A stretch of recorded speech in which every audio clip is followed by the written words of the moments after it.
Bing bong, mein neuer Steintisch 24. Leben in zwei Welten. Leben in zwei Welten, nicht in der Theorie, nicht in der Fantasie, sondern in der Praxis. Ja, ein ganz kurzes Video. Ich wollte euch mal unsere neue Waschmaschine zeigen. Tada! Das machst du sehr, sehr schön.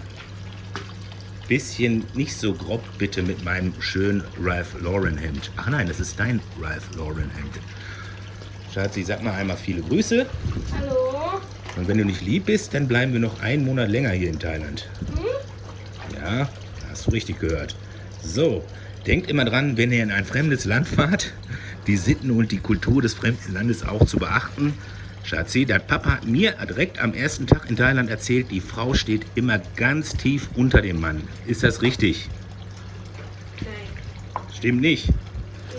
Dann hat der Papa gelogen. Gut, dann muss ich nochmal mit dem Papa sprechen. Okay, dann mache ich nochmal ein zweites Video zu diesem Thema und melde mich. Neue Leben.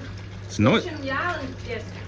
Ich weiß es gar nicht. 2042? Nein, wir haben 2023 haben wir. Du bist nicht alt auch. In Nein. Vergangenheit, Frau lebt, aber Mann arbeitet draußen und zu Hause keine Mund. Habt ihr den Hass in den Augen gesehen? Okay, ich muss das Video abbrechen. Ich melde mich nochmal. Bis dann. Sag bye bye. Bye.